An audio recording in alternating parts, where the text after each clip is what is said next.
1,099 or almost 1,100. We have variants of colors. We have the black one, we have the, and there are free straps also if you are going to buy this one. There's a free blue strap.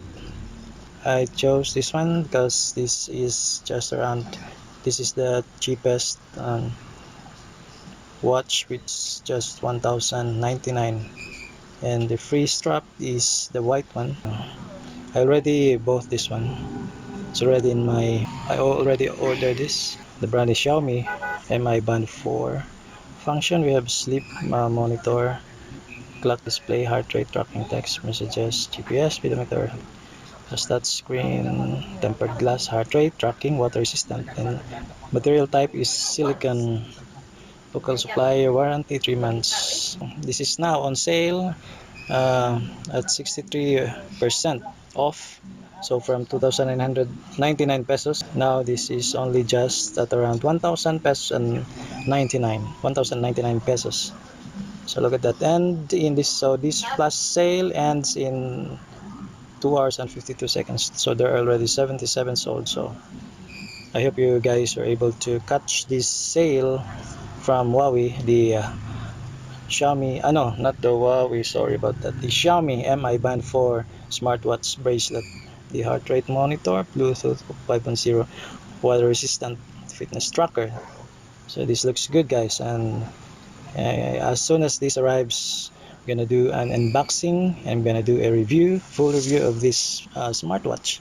I hope I will get the one with no defects or walang mga sira or walang yung mga sa handling ng mga courier na tulad ng maybe may mga basag na screen, ganon. So now update for my order from Lazada. The yung order ko na wristband na yun, Mi4. So let's open the track my order. So here you can see it, that one is my order, the Xiaomi Mi Band 4 smartwatch bracelet heart rate. Yan, so yung babayaran ko maya 1,099 pagdating ito. So ito pala yung status right now. Nag-order ako ng product na July 5. So today it's July 14. It's 9 days siya bago darating. So darating siya mamaya kasi nag-text na yung Japan na deliver. It's out for delivery anytime today. Look at that. Okay, so yung babayaran kong total is 1,235 pesos.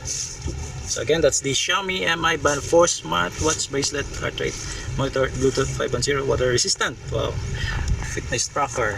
Abangan natin yung delivery mamaya. Hintay lang tayo pagdating at stay tuned for my video kasi I'm going to take some videos while darating yung courier na Ninja van mamaya. At after that we're going to have some maybe unboxing and review. So kasi this Xiaomi Mi Band 4 medyo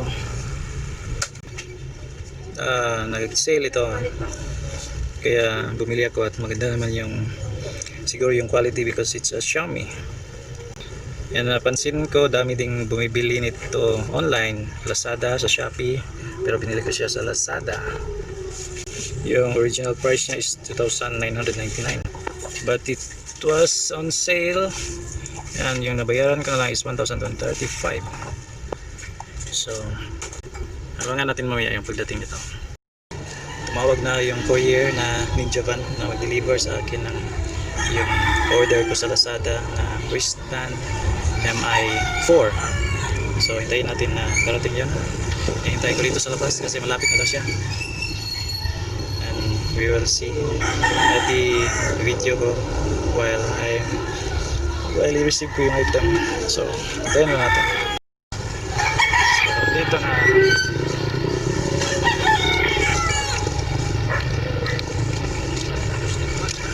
Bila ito sir?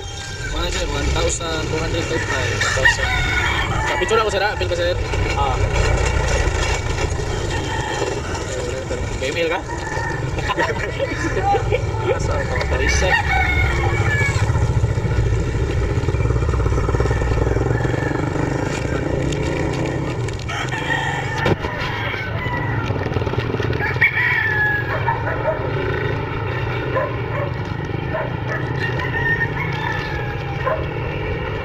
This is it, guys. Hindi pa siya na-open. So, i-open ko to. Let's go.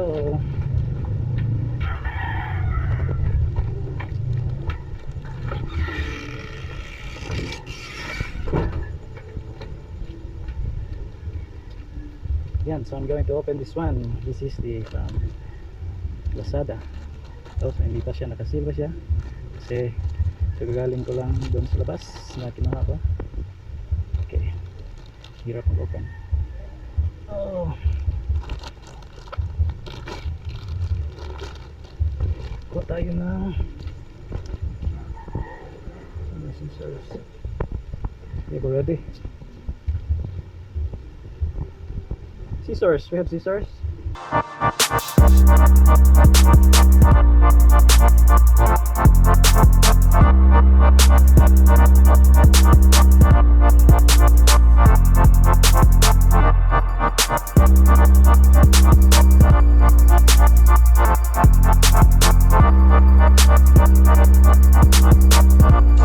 Yan guys, so this food is matagas ba?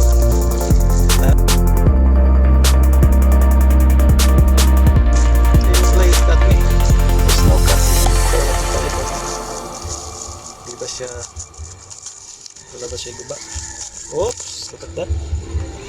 No, oh no, what happened? So ayan, tingnan natin. So ito yung MI na, so yan o, tingnan yung packaging, yung cartoon, daming mga ano. So Lazada or Ninja Van yung ano nito. Hirap pa rin,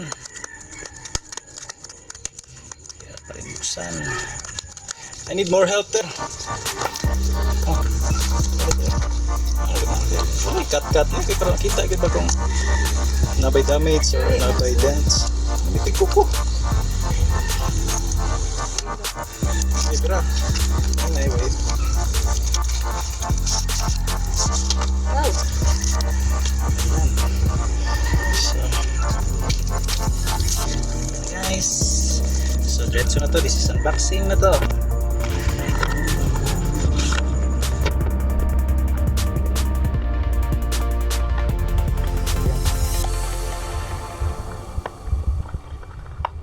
Nandito ba't sobrang ba't ganito pa dito? Wala ba itong laman? Parang wala itong laman. Parang wala lang. So ito yung watch.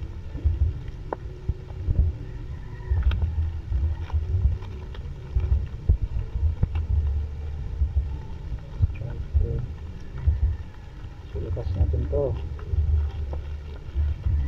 Labas natin yan. Look at that.